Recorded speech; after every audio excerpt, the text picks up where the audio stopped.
नहीं जाना। नमस्कार, आप देख रहे हैं विकास दुबे के खात्मे की इनसाइड स्टोरी। आपके साथ में उम्मीद गर शुक्ला। शुरुआत करते हैं बड़ी खबर के साथ।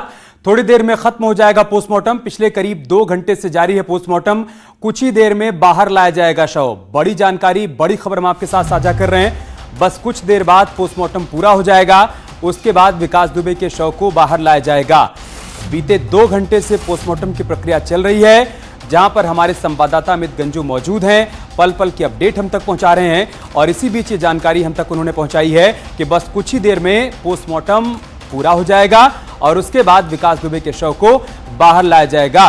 संवाददाता अमित गंजू हमारे साथ जुड़ेंगे, जो पूरी जानकारी हम तक पहुंचाएंगे कि किस तरह की गतिविधियां, किस तरीके की हलचल वहां पर देखने को मिल रही है। इस बीच आपको यह भी बता दें कि पोस्टमार्टम तो पूरा हो जाएगा, शव थोड़ी देर में बाहर आ जाएगा, लेकिन शव को क्लेम करने के लिए कोई आगे नहीं आ रहा है। विकास दुबे के माता पिता पहले ही मना कर चुके हैं। उनका कहना है कि किसी प्रकार का कोई लेना देना विकास दुबे से उनका नहीं है, लिहाजा वो शव को नहीं लेंगे और ना ही अंतिम संस्कार की प्रक्रिया में जाएंगे। फिलहाल बड़ी जानकारी, बड़ा अपडेट यही है कि बस अब से कुछ देर में पोस्टमार्टम की प्रक्रिया पूरी हो जाएगी और उसके बाद विकास दुबे का शव बाहर लाया जाएगा। अमित गंजू हमारे साथ इस वक्त जुड़ चुके हैं। अमित, क्या जानकारी, क्या अपडेट, किस तरह की हलचल वहां पर? देखिए, मैं आपको बताना चाहूँगा, पहले तो अपने कैमरामैन से कहूँगा एक दृश्य दिखाएं। अब से कुछ मिनट, मतलब 2-4 मिनट की अगर जैसी बात बताइए, देखिए दरवाज़ा लेफ्ट हैंड साइड पे चीरघर का पूरा खुल गया है। डॉक्टर्स की टीम ने अपना काम वाइंड अप कर दिया है। जो काम करते हैं, जो 4th क्लास एम्प्लॉई हैं, जो इसमें पूरा वर्क करते हैं, उसने स्टिचिंग कर दिया, वापस उसको रैप कर दिया गया है और पेपर वर्क भी पूरा हो गया। अब सबसे बड़ी समस्या है कि बॉडी हैंडओवर करें किसको। फैमिली में रिमाइंडर कराया, किसी ने सुना नहीं। बिल्लौर इंस्पेक्टर खुद मौके पर गए, लोगों को समझाया। बिल्लौर इंस्पेक्टर खुद अपना समय निकाल के गए, उनके फैमिली मेंबर्स को बुलाया। कोई सर, आप गए तो उनके फैमिली मेंबर्स को बुलाने के लिए कोई आया? जी गए थे, कोई आया नहीं। अभी ये चूंकि इतना सातिर आदमी है, कोई लेने को तैयार नहीं। इसकी बहन बहनोई कोई नहीं आया? आपने रिमाइंड भी तो कराया गाँव? हाँ, गाँव में जा कराया, लेकिन कोई आया नहीं। अभी गाँव से कोई नहीं आ रहा? कोई नहीं आ रहा। देखिए, आप ये संतोष अवस्थी साहब, इनका साफ कहना है फिर शव किसे हैंडओवर किया जाएगा? आप इस सर से पूछ, सर बॉडी किसको आया? अब देखा जाएगा, फिर गांव में उनके घर वालों को किसी न किसी को उसी के इंतजार में है, आके रिसीव करा दी जाएगी। किसी ने नहीं तो ले जाके रिसीव करा। कोई नहीं आता तो आप लोग कराएंगे? हाँ, और फिर देखा जाए, जैसा ऊपर से आदेश मिलेगा। देखिए, निश्चित तौर पर इनका भी साफ कहना, जो अधिकारियों का निर्देश होगा उसके अनुसार काम करेंगे। और क्योंकि देखिए, 1:15 के आसपास बॉडी एंटर की, सुबह 7:25 के आसपास यहाँ बॉडी मतलब ब्रॉड डेड लाया जाता है। लगभग 12 घंटे का समय होने को है। अब डिसाइड ये करना मुश्किल है कि सूर्य अस्त होने को है। अब कैसे क्या किया जाए, कहां से, तो डिपेंड ये करता है कि इन लोगों के साथ क्या है। लेकिन सबसे बड़ी बात, बड़ी खबर पर लगातार नजर बनाए हुए हैं। दर्शकों को बता दें कि सुबह जब एनकाउंटर हुआ था, तब से अमित गंजू लगातार इस पूरी स्टोरी को कवर कर रहे हैं। पोस्टमार्टम अब से थोड़ी देर बाद पूरा हो जाएगा, उसके बाद शव किसे हैंडओवर किया जाएगा, क्या वहां से सामने आता है, उसके लिए एक बार फिर से अमित गंजू के पास चलेंगे। लेकिन एनकाउंटर में ढेर हुए विकास दुबे के पिता राम कुमार से न्यूज 18 ने खास बातचीत भी की है, जिसमें उन्होंने एनकाउंटर को लेकर कहा है कि पुलिस ने ठीक किया।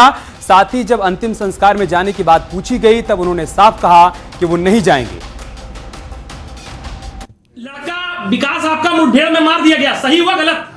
विकास को मुठभेड़ में मार दिया पुलिस। क्या बता दिया? विकास को मार दिया पुलिस ने मुठभेड़ में। हाँ, तो ठीक किया, ठीक किया। हाँ, ठीक किया। अगर पुलिस ऐसे तत्वों को अगर बढ़ावा देगी तो कैसे शासन चलेगा?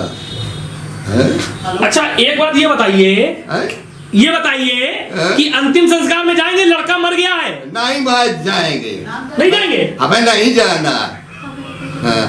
आप देखेंगे नहीं आखिरी बार से? पत्नी ने मना कर दिया, आपकी बहू ने मना कर दिया कि शव नहीं लेंगे। पत्नी हमारी इतनी देवता है। नहीं, आपकी पत्नी नहीं, विकास की पत्नी ने मना कर दिया कि हम शव नहीं लेंगे। विकास की पत्नी ने आज तक हमारी कोई सेवा नहीं की और अपने लिए भी नौकर चाकर इससे लगवाए कि यानी हमारे हाथ काले हो जाएंगे खाना बनाने। अभी तो आप कह रहे थे कि अगर हमको मौका मिले। जब आपसे मैंने कह दिया नहीं, आप अंतिम संस्कार में जाएंगे कि नहीं? अगर पुलिस ले जाती है तो आप जाएंगे बेटे को? नहीं, आप जो कहते कि हम अचेतन अवस्था में थे, हमें था लंबे समय से हमारी तबीयत खराब है और हम जो है यानी कुल एक बात खाली बता दीजिए, बेटे के अंतिम संस्कार में जाएंगे या नहीं जाएंगे? कहते हैं बेटे के अंतिम संस्कार में जाएंगे? हमें कहना चाहिए, बेटे हम नहीं सोच पाते। बेटे के अंतिम संस्कार में जाएंगे? नहीं जाएंगे। नहीं जाएंगे बस। और हमारे संवाददाता सौरभ इस वक्त लाइव हमारे साथ जुड़ चुके हैं, जिन्होंने विकास दुबे के पिता से बातचीत की। सौरभ, विकास दुबे के पिता जिन बातों का जिक्र कर रहे हैं उसके क्या मायने हैं? क्या विकास के जो कृत्य रहे हैं उससे वो गुस्सा है, नाराजगी है, नफरत है, या फिर अपने आप को बचाना चाहते हैं, अब चाहते हैं कि परिवार में बाकी लोग जो बचे हैं उन पर आंच ना आए विकास दुबे के कृत्यों की? इस सवाल के जवाब से पहले मैं न्यूज 18 पर एक एक्सक्लूसिव आपको जानकारी दे दूं। जिस तरह न्यूज 18 लगातार एक्सक्लूसिव इस पूरे केस में एक्सक्लूसिव तथ्य ला के सामने दे रहा, तो एक एक्सक्लूसिव जानकारी दे दूं कि जो विकास दुबे के बहनोई थे, जो शिवली थाने में पिछले 6 दिनों से यहां पर बैठाए गए थे, जिनको शिवली थाने में नजरबंद किया गया था, पुलिस ने जबरन उनको वहां भेजा है कि वो शव को हैंडओवर करे। तो जो शव को हैंडओवर करने वाली बात है, इस शव को कौन लेगा, इस सवाल का जवाब सिर्फ और सिर्फ न्यूज 18 के पास है कि इनके बहनोई को पुलिस ने यहां से भेज दिया है। फोर्स के साथ इनके बहनोई गए हैं और उनके बहनोई को ये शव सौंपा जाएगा। जबकि इनके बहनोई के जो परिवार से विकास की बहन थी, उससे हमने बात की तो वो कह रहे थे कि हम उसका शव नहीं देखना चाहते हैं, हम नहीं देखना चाहते, हम कोई बात नहीं करना चाहते, मीडिया पर कोई बयान नहीं देना चाहते हैं। पिता से हमने जरूर बात की तो पिता ने कहा कि जी मैं उस शव को नहीं देखना चाहता हूँ। पिता भी कहीं ना कहीं पीड़ित था, बहन पीड़ित थी, बहनोई पीड़ित थे। विकास की दबंगई का आलम यह था कि वो खून के रिश्तों को भूल करके अपनी दबंगई को दिखाता था। ये दर्शाता है कि लगातार विकास जो कितना खूंखार था विकास। जिस तरीके से न्यूज 18 ने सबसे तेज जो दर्शक हैं उनके भरोसे को हमने जीतने का काम किया है। पहले भी हम इसी तरीके से दर्शकों का जो भरोसा है उसको जीतते हैं और एक बार फिर से हम भरोसा जीत रहे हैं। हर एक पहलू पर, हर एक मामले में हमने सबसे पहले खुलासा किया और आज भी जब ये घटना हुई तो उसके पिता से सबसे पहले और एक्सक्लूसिव न्यूज 18 ने बातचीत की है, जिसमें उन्होंने कहा है कि वो कतई अपने बेटे का शव नहीं देखना चाहते, ना ही वो जाएंगे। जबकि शिवली पुलिस ने यहाँ पर जो कानपुर पुलिस आई थी, शिवली थाने से उसको ले गई है जबरन और उसके हाथ शव उसको लेने के लिए जिम्मेदारी दी गई है। पूरा परिवार इस बात का विरोध कर रहा है, क्योंकि पिछले 5 सालों से इन दोनों में आपस में रिश्ते नहीं थे। बहनोई को कई बार जो है विकास पीट चुका था, जो उसके भांजे हैं उनके सर पर तमंचा लगा चुका था, बहन के नाम हुई जमीन को भी कब्जा कर चुका था। तो उनके पास ये बड़ी जानकारी आपने पहुंचाई सौरभ, एक बार फिर से दर्शकों के साथ साझा कर दें। सवाल ये था कि शव किसे हैंडओवर किया जाएगा, जिसका जवाब हमारे संवाददाता सौरभ दे रहे हैं कि विकास दुबे के बहनोई, जो कि शिवली थाने में बीते कई दिनों से उनको पुलिस ने रखा था, उनको भेजा गया है, वही शव को हैंडओवर लेने वाले हैं। आप बने रहे सौरभ हमारे साथ। लेकिन जीप पलटने पर क्या क्या हुआ था, न्यूज 18 पर हम आपके साथ एक्सक्लूसिव जानकारी साझा करने जा रहे हैं। विकास ने बगल में बैठे इंस्पेक्टर रमाकांत पचौरी की पिस्टल छीनी थी, पीछे चल रही एसटीएफ की टीम ने विकास को घेर लिया, उसके बाद विकास ने एसटीएफ टीम पर फायरिंग की, जवाबी फायरिंग में विकास दुबे को ढेर कर दिया गया। क्या कुछ उस दौरान घटा था, सिर्फ और सिर्फ न्यूज 18 आपको बता रहा है। जब जीप का एक्सीडेंट हुआ, विकास दुबे वहां से भागता है, वो इंस्पेक्टर रमाकांत पचौरी की पिस्टल अपने साथ लेता है और उसके बाद वो एसटीएफ की टीम पर फायरिंग करता है। एसटीएफ की टीम उसे सरेंडर करने के लिए कहती है, लेकिन जब वो फायरिंग करना शुरू कर देता है, उसके बाद एसटीएफ की टीम की तरफ से भी जवाबी फायरिंग की जाती है, जिसमें विकास दुबे को 4 गोलियां लगती हैं और वो ढेर हो जाता है। बड़ी जानकारी हम आपके साथ साझा कर रहे हैं। सुबह टोल नाके से जब एसटीएफ की गाड़ियां आगे बढ़ी थी तो क्या कुछ हुआ था। जैसे ही गाड़ी का हादसा हुआ, एक्सीडेंट हुआ, उसके बाद विकास दुबे गाड़ी से बाहर निकला और भागने के दौरान ही उसने इंस्पेक्टर की पिस्टल अपने साथ ले ली और उसी से फायरिंग करने लगा। संवाददाता ऋषभ मणि हमारे साथ जुड़ चुके हैं। ऋषभ, अब जो जानकारियां सामने आ रही हैं, एक एक कर वो पूरे घटनाक्रम को जोड़ रही हैं। एसटीएफ की तरफ से यह बात भी सामने आ गई है, थ्योरी सामने आ गई है कि जब गाड़ी जा रही थी तो भैंसों का झुंड सामने आ गया था और उसी को बचाने की कोशिश में, और चूंकि ड्राइवर बहुत थक गया था, संतुलन बिगड़ा, गाड़ी पलटी और यह हादसा हुआ। जी अमित, बिल्कुल सही है। जो एसटीएफ की ओर से एक ऑफिशियल प्रेस नोट जारी हुआ है, उस पर उन्होंने जीप के पलटने की वजह बताई है। सुबह से ये बात तो जरूर कह रहे थे कि दुर्घटनाग्रस्त होने की वजह से पलट गई, लेकिन जो अभी ऑफिशियल प्रेस नोट रिलीज हुआ है एसटीएफ की ओर से, उसमें ये कहा गया है कि थाना सचेंडी इलाके में गाय भैंसों का एक झुंड सामने आ गया और ड्राइवर भी काफी थका हुआ, तो उसने गाय भैंसों को बचाने की कोशिश की और उसी कोशिश में डिसबैलेंस हो गई गाड़ी और बाईं तरफ पलट गई है। और बाकी क्या हुआ है वो न्यूज 18 पहले भी बता चुका है कि रमाकांत पचौरी, जो इस मामले के इन्वेस्टिगेटिंग ऑफिसर थे, और वही उस जीप में मौजूद थे। उनके साथ के सब इंस्पेक्टर पंकज सिंह, अनूप और आरक्षी सतवीर प्रदीप साथ में थे। रमाकांत पचौरी की पिस्टल छीन ली थी उस वक्त विकास दुबे ने, जब वो घायल हो गए थे और कच्ची सड़क की ओर भाग गया था। और पीछे से ही एसटीएफ के डिप्टी एसपी, जो इस कॉन्वॉय के लीडर थे, जो पीछे आ रहे थे, तेज बहादुर सिंह एसटीएफ के डिप्टी एसपी थे, वो जब उन्होंने देखा कि जीप पलटी हुई है, रमाकांत पचौरी के पास है, रमाकांत पचौरी ने बताया कि उनकी पिस्टल लेके विकास दुबे कच्ची सड़क की ओर भागा है। तो टीबी सिंह अपने कमांडोज के साथ उसको घेरते हैं, ललकारते हैं और जवाब में विकास दुबे फायरिंग शुरू कर देता है, जिसमें उनके 2 कांस्टेबल घायल भी हुए हैं। एक शिवेंद्र सेंगर है, दूसरा विमल यादव है। और एसटीएफ की ओर से जब जवाबी फायरिंग की जाती है तो उसमें विकास दुबे बुरी तरह से घायल होता है। अस्पताल में उसको डेड डिक्लेयर किया जाता है और विकास के पास से ही .9 mm की वो पिस्टल, जो रमाकांत पचौरी की सर्विस पिस्टल थी, वो बरामद भी होती है। हम रमाकांत पचौरी की तस्वीरें भी दिखा रहे हैं ऋषभ। ये इंस्पेक्टर रमाकांत पचौरी हैं जिनके पिस्टल लेकर विकास दुबे वहां से भागा था और उसी पिस्टल से उसने एसटीएफ की टीम पर फायरिंग की थी, जिसके बाद जवाबी फायरिंग में उसे ढेर कर दिया गया था। रमाकांत पचौरी के बारे में जानकारी है कि नवाबगंज थाने में इनकी तैनाती है और इस केस में ये विवेचक हैं। कानपुर जो कांड हुआ था 2 जुलाई की रात को, उसमें विवेचक हैं, लिहाजा ये साथ में थे और जब हादसा हुआ उसके बाद इनकी पिस्टल लेकर विकास दुबे वहां से फरार होने की कोशिश कर रहा था और उसे सरेंडर करने के लिए कहा गया। फायरिंग करने लगा, क्रॉस फायरिंग में उसकी जान चली गई।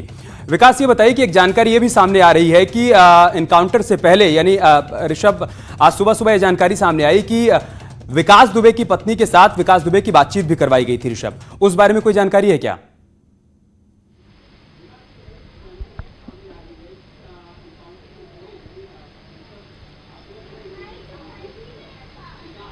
ऋषभ, आपको आवाज मिल रही है क्या? जानकारी सामने आ रही है कि एनकाउंटर से कुछ वक्त पहले विकास दुबे की पत्नी के साथ उसकी बातचीत करवाई गई थी। क्या जानकारी सोर्सेस हमें ये बता रहे हैं कि विकास दुबे की उसकी पत्नी ऋचा से बात करवाई गई थी और उससे बात कही थी विकास ने भी कि नहीं, हम जो लीगल प्रक्रिया है उसको फॉलो करेंगे और कोर्ट के माध्यम से जो भी फैसला होगा, जैसे भी ट्रायल होगा, हम उसके साथ चलेंगे। ये बात करवाई गई थी, ये हमारे सोर्सेस कंफर्म कर रहे हैं। लेकिन उसके बाद ही ये हादसा हो जाता है और फिर उसके बाद एनकाउंटर और उसमें विकास दुबे मारा जाता है। हमें ठीक है ऋषभ, आप बने रहे हमारे साथ। विकास के एनकाउंटर पर पूर्व मंत्री संतोष शुक्ला के भाई मनोज शुक्ला का बयान सामने आया है। उन्होंने कहा है कि भगवान के घर देर है लेकिन अंधेर नहीं है। 19 साल बाद आज न्याय मिला है। बता दें कि 2001 में विकास दुबे ने संतोष शुक्ला की हत्या की थी। भगवान के यहाँ देर है, अंधेर नहीं, और उसी का प्रतिफल है कि मुझे जो न्याय मिला 19 साल बाद जरूर मिला, लेकिन जो वो अपराध करता रहा उसका पाप का घड़ा भरता रहा। और आज उत्तर प्रदेश सरकार के माननीय मुख्यमंत्री योगी आदित्यनाथ जी के निर्देश पे जो तेज तर्राक अधिकारियों की जो टीम बनी थी, जो इस पूरे हत्याकांड को और संतोष शुक्ला के हत्याकांड को लगातार निगरानी पर रखे हुए थे और एक एक कदम पे जो है अपराधी के किए गए कृत्यों पे और उसके द्वारा लगातार इधर उधर छुपने की कार्यवाही को जो है निशाने पे लेके और उसको, उस अपराधी को आज अंतिम निर्णायक भूमिका में उसको जो सजा मिलनी चाहिए थी वो मिल गई। शुक्ला का कहना है कि 19 साल तक उन्होंने इंतजार किया और 19 साल के इंतजार के बाद आज उन्हें इंसाफ मिल गया, क्योंकि संतोष शुक्ला के मर्डर के मामले में विकास दुबे बरी हो गया था। थाने से किसी भी सिपाही ने गवाही नहीं दी और गवाह नहीं होने के चलते उसे इस केस से बरी कर दिया गया था। उसके बाद से ही लगातार मनोज शुक्ला की तरफ से लड़ाई लड़ी जा रही थी कि उनको और उनके परिवार को इंसाफ मिल पाए। संवाददाता श्याम तिवारी हमारे साथ जुड़ चुके हैं, जिन्होंने मनोज शुक्ला से बातचीत की है। श्याम, जिस तरह की तस्वीरें सामने आ रही हैं बिकरू गांव से लेकर और पूरे कानपुर के उस इलाके से लोग एक दूसरे को मिठाई खिला रहे हैं, जश्न मना रहे हैं, इसका मतलब बिल्कुल साफ है कि हर कोई विकास दुबे के आतंक से परेशान था, फिर चाहे वो मनोज शुक्ला हो जो इंसाफ की लड़ाई लड़ रहे थे या फिर बिकरू गांव का कोई निवासी हो।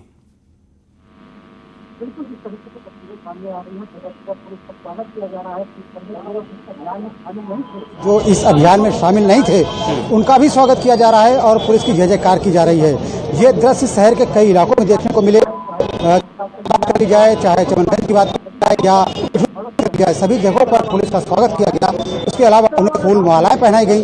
इसके अलावा अगर बात उन लोगों की पीड़ित थे जिन्होंने इसका आतंक देखा है, उनको भी कहीं ना कहीं राहत महसूस हो रही है और उनको आज लग रहा है कि उनका जो अधूरा इंसाफ था वो उसको मिल गया। पर्टिकुलर बात अगर 2001 के केस की जाए, शुक्ला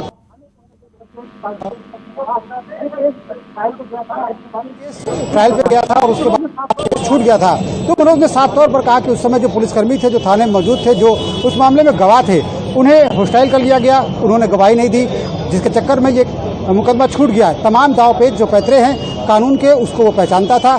यही वजह थी तो अक्सर वो जो पकड़े जाने के बाद भी या समर्पण करने के बाद भी वो कहीं ना कहीं बच निकलता था। देखिए पिछली बार जिस तरीके से एसटीएफ ने उसको पकड़ा, उसके बाद फिर वो जमानत पे बाहर आ गया।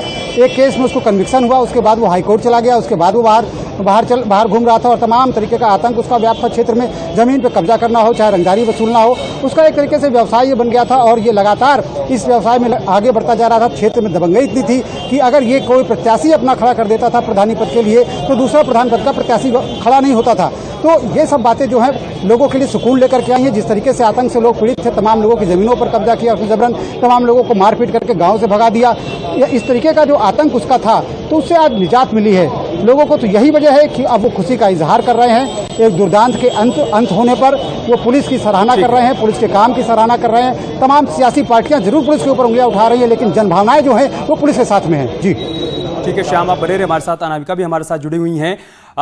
लगातार ये इस बात की जानकारी सामने आ रही कि 22 घंटे का जो ये सफर था, जब उज्जैन से पुलिस उसको लेकर चली है, इस दौरान तमाम बातें रास्ते में उससे पूछी गई, तमाम बातों का उसने जिक्र भी किया विकास दुबे ने, और इसी दौरान उसने ये भी कहा कि इस बार उसने जो किया है इसका उसको पछतावा है, उससे गलती हो गई। और उसने अपनी पत्नी से भी बात की, इस बात का जिक्र किया कि जो कुछ भी होगा कानूनी दायरे में होगा और कानूनी प्रक्रिया का हमें पालन करना है। अनामिका हमारे साथ जुड़ी हुई है। अनामिका, इस 22 घंटे के दौरान जो और कुछ खास बातें रही, जो अहम बातें रही, जो विकास दुबे की तरफ से सामने आई हैं, परिवार से उसकी जो कुछ बातचीत हुई, पत्नी ऋचा दुबे से जो कुछ बातचीत हुई, क्या है उसके बारे में जानकारी?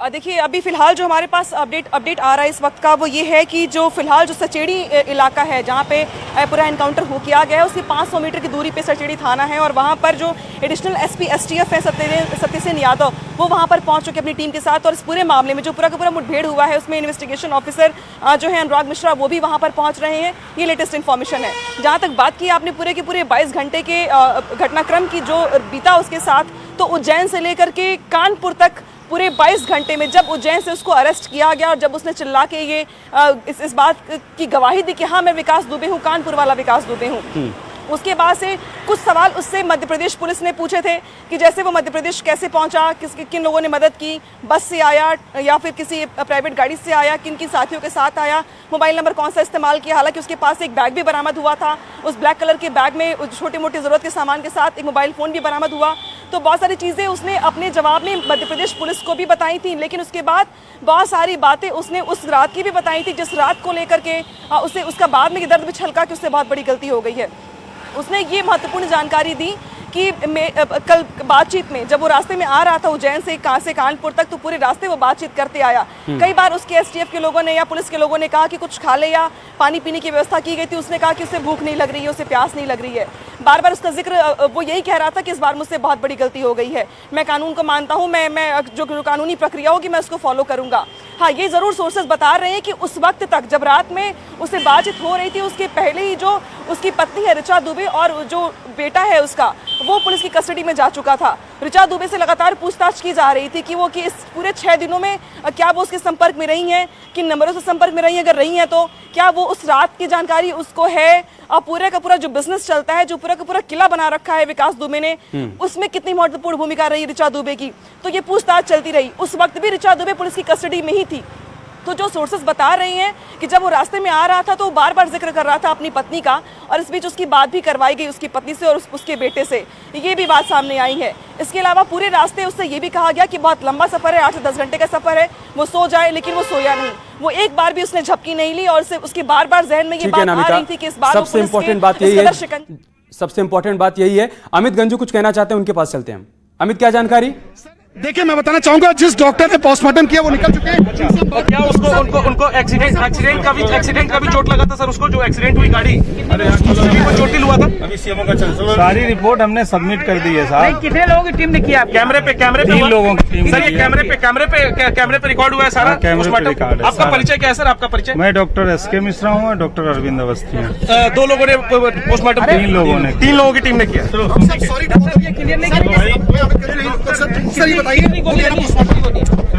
हम बता नहीं सकते साहब। पोस्टमार्टम कंप्लीट हो गया, रिपोर्ट सबमिट कर दी गई। आप रिपोर्ट सीएमओ साहब को ये नहीं बता सकते। कितनी देर लगा बताइए सर? 2 घंटे लगा। सर, बताया कि पोस्टमार्टम हो गया विकास दुबे का, 3 से 4 घंटे तक चला। ये डॉक्टर्स की टीम जो 3 थी उसमें 2 ये मेन डॉक्टर्स हैं, ये जा रहे हैं, इनसे मीडिया के लोग इंटरेक्ट हो रहे हैं क्योंकि कुछ भी कहने से ये लोग बचते नजर आ रहे हैं। लेकिन जो हम लोगों की न्यूज़ 18 की टीम को उन्होंने बताया कि पोस्टमार्टम लगभग 4 घंटे तक चला और वो निकल चुके हैं। अब आप देखिए कि पूरी भारी सुरक्षा के घेरे में इस पूरे कैंपस को कर लिया गया क्योंकि आपसे कुछ देर बाद यहाँ से शव निकलेगा। जैसा कि मेरे सहयोगी बता रहे थे तो उनके फैमिली मेंबर्स ने यहाँ सिर्फ पंचनामे पे करने आए, जो सबसे बड़ा डिस्क्लोजर है, और अभी तक वो बॉडी लेने के लिए मना कर चुके हैं कि हम बॉडी लेके नहीं जाएंगे क्योंकि पुलिस ने जबरन उन्हें लाया गया पंचनामा भरने के लिए। ये सबसे बड़ा न्यूज़ 18 आप अपने दर्शकों को बताना चाह रहा है कि सगे बहनोई जिसको शिवली से लाया गया तो उसने साफ कहा सिर्फ पंचनामे में जबरन पुलिस के दबाव में आके साइन किया और बॉडी को लेके नहीं जाएंगे। यही वजह है कि ये प्रशासन के लिए परेशानी का सबब बनता जा रहा है कि आखिर इनकी बॉडी को ले कहाँ जाए, किससे क्या कोई बात कर। आप पुलिस की आप जवान देख सकते हैं, पूरे इस कैंपस को छावनी तब्दील कर दिया गया है। कहीं ना कहीं ये पुलिस के यहाँ अधिकारी मौजूद है और आपसे कुछ देर बाद ठीक सामने अगर मैं दिखाना चाहूँगा चीरघर पे अपने कैमरामैन आशीष पांडे से कहूँगा, देखिए सामने ठीक जब आपसे कुछ ट्रॉली लाई जाएगी उसके माध्यम से यहाँ से और क्षेत्राधिकारी अपने अधिकारियों को दिशा निर्देश लिए जा रहे हैं। उसे बाएं हाथ पे अगर मैं कहूँगा, देखिए डिप्टी एसपी खुद निकल चुके हैं जो तब से लगातार यहाँ बैठे थे।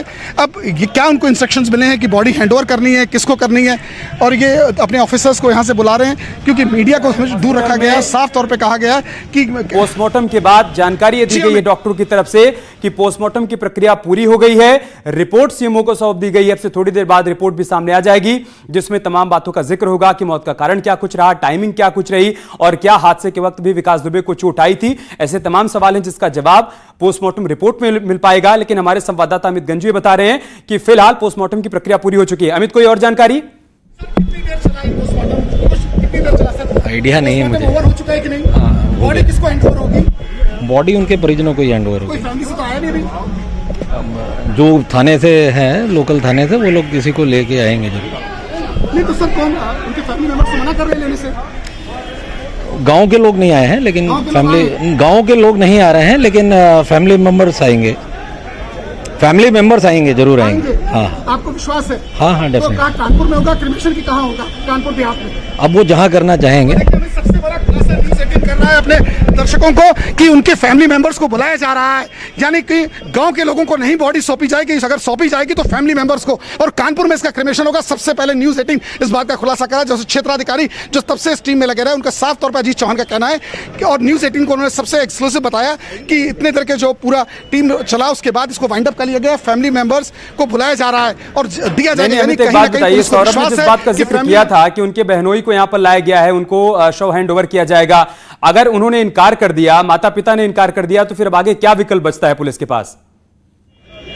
देखिए उनको विश्वास है, क्षेत्राधिकारी जैसे कि न्यूज़ 18 के कैमरा पे साफ तौर पे कहा है कि बुलाया जाएगा, गांव के व्यक्ति को नहीं बुलाया जाएगा। हाँ, पंचनामे के लिए सचेंडी से, पंकी से, चौबेपुर से और शिवली से, यानी शिवली की अगर बात की जाए तो उनके बहनोई की है और अन्य 4 जगह से भी लोग आए, तो 5 लोगों को यहाँ बुला के लिखा पढ़ी पूरी की गई। थाने का फोर्स था क्योंकि सचेंडी का पूरा मामला था, सचेंडी के आईओ यहाँ मौजूद थे। उसके बाद लिखा पढ़ी का दौर चला, 1 से सवा घंटे तक पूरा कार्यक्रम चला। उसके बाद पोस्टमार्टम का भी पूरा चला, मतलब 1:15 से लगभग 6:30 5 घंटे से बॉडी अंदर, और अब से कुछ देर बाद जैसा कि क्षेत्राधिकारी का बताना है कि यहां से बॉडी निकाली जाएगी और किसको दी जाएगी, ये सबसे बड़ी बात है। लेकिन उनको विश्वास है कि उनकी फैमिली मेंबर्स को बुलाया जा रहा है, यानी पुलिस की एक टीम उनकी फैमिली मेंबर्स को कन्विंस करने में लगी हुई है। वो उनकी वाइफ भी हो सकती है और उनके फैमिली मेंबर्स भी हो सकते हैं। जी ठीक है, आप बने रहे अमित हमारे साथ। उज्जैन से भी आज एक बड़ी खबर सामने आई। उज्जैन के एसपी रुपेश कुमार का एक ऑडियो वायरल हुआ है जिसमें विकास दुबे कानपुर तक नहीं पहुंच पाएगा, इस बात का उन्होंने जिक्र किया है। न्यूज़ 18 इस वीडियो और ऑडियो की पुष्टि नहीं करता है, लेकिन लगातार ये वीडियो वायरल हो रहा है और इसमें एसपी रुपेश कुमार ये कहते हुए नजर आ रहे हैं कि आई होप कि ऐसा ना हो कि विकास दुबे कानपुर तक पहुंच पाए। हुआ भी वही, उसका एनकाउंटर हो गया। अब इस ऑडियो और वीडियो को वायरल किया जा रहा है, कहा जा रहा है कि सुनियोजित एनकाउंटर किया गया है इस वीडियो के आधार पर। फिलहाल न्यूज़ 18 इस बात की पुष्टि नहीं करता है। संवाददाता आनंद निगम हमारे साथ जुड़ चुके हैं। आनंद, क्या कुछ जानकारी अब तक इस वीडियो के बारे में निकल कर आ पाई है?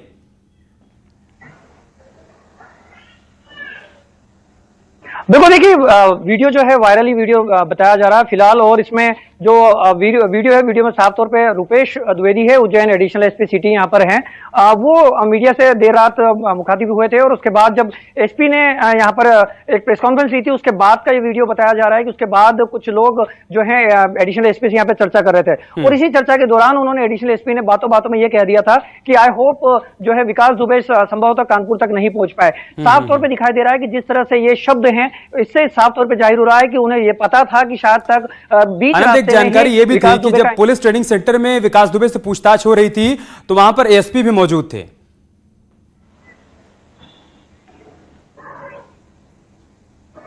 बिल्कुल, देखिए ना सिर्फ एसपी बल्कि यहाँ पर उज्जैन रेंज के आईजी हैं और एडिशनल जो है डीआईजी कपूरिया जी वो भी यहाँ पर मौजूद थे। तो तीनों अधिकारी थे जो संभाग स्तर के अधिकारी हैं, जिला स्तर के जो एसपी हैं, वो सब कुछ तीनों बड़े आला अधिकारी इस समय मौजूद थे और तीनों ने रह के यहाँ पर जो है उनसे बात की है। वो पूरे 12 घंटे तक पूछताछ हुई है, सुबह 8 बजे से लेके देर रात 8 बजे तक, क्योंकि 8 बजे के बाद उसे यहाँ पर यूपीएससी कुछ सौंपा गया और उसके बाद उसे कानपुर के लिए भेजा गया है। बहुत शुक्रिया आप सभी का हमारे साथ जुड़ने के लिए और तमाम जानकारी हम तक पहुंचाने के लिए। रुक रहे छोटे से ब्रेक के लिए, जल्द होगी वापसी।